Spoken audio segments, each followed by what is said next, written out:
Every single day, black people in America either are given the message or experience firsthand that healthcare in America is not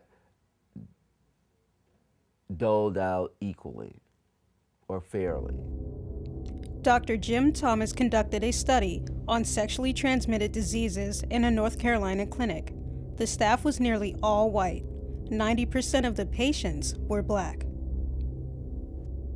So 9 out of 10 people coming in for treatment in that community were black.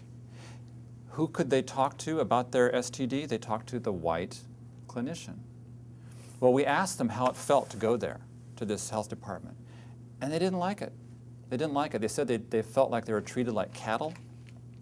They felt they couldn't share their problems with anybody. And then we talked to the care providers, and we said, so what do you think the lives are like of these people that you're working with, that you're treating? They don't care about STDs because they get treated for them, they'll just go back out, they'll have sex, and they'll come back in, we'll see them a couple months later, and we'll treat them again. It doesn't mean a thing to them. And then we would talk again to the people who were getting treated, saying, what's it like for you to get an STD? How does it affect your life? And they would say, I lost my partner, I got beat up, spent nights in tears. It would really wreck their lives, at least for a period of time. And it was not something that they didn't care about. It was something that they really deeply cared about. So what happens when you've got that kind of a situation is that people will avoid going to the clinic. And if they avoid going because it's such an unpleasant experience, they'll have their infection longer. If they continue to have sex, they will transmit to other people.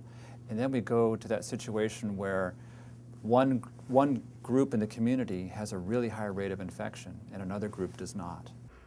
To this day, my dad doesn't go to the hospital. My dad, if he has a sore tooth, he goes to his toolbox and pulls out pliers. In the African American culture, we don't trust the government, we don't trust people, we don't trust the medical providers because they lie. It's all about dollars and cents. I would rather keep it a secret, and I would rather be able to deal with it at home. I think some people, even if they did have access to health care, they probably wouldn't go. Even if they could get there, even if they could... Yeah, if they had transportation there and back, really good health care, a lot of people wouldn't go. Because there's not a trust between blacks and white science, Western science. There's no trust there. There's a long and nasty history of research about diseases in which people believed there was a black-white difference and did things that they would never tolerate in just all white people. Experiments that have been done in black populations. I'm talking principally now about the Tuskegee syphilis study.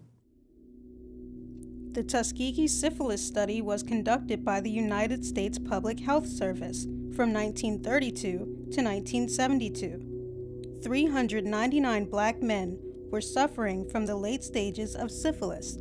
The men were not told they had syphilis. They were only told they had bad blood.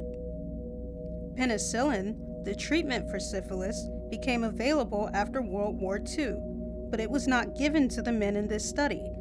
The doctors wanted to watch what happened to them as the disease killed them. I'm gonna try and become a chemical engineer so I can maybe synthesize an alternate fuel, maybe cure diseases, help people.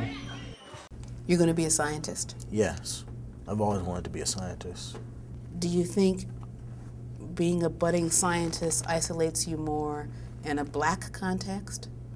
Almost absolutely. Even though science is really important, I don't think black people really care about science. I don't think science really cares about black people. So it's kind of reciprocal. They don't like us, we don't like them. The very first question I was ever asked by a student on the African continent was, this is a CIA plot that's gotten out. Your initial goal was to bring this virus into Africa to wipe out the African peoples.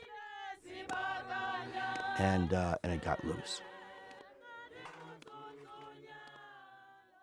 And what role do conspiracy theories play? What the belief you know, that this was a disease that was created to wipe out African Americans or the black community? Well, you know, people use conspiracy theories about HIV and AIDS in black communities as evidence that black people are crazy. Well, I would submit to you a different thought.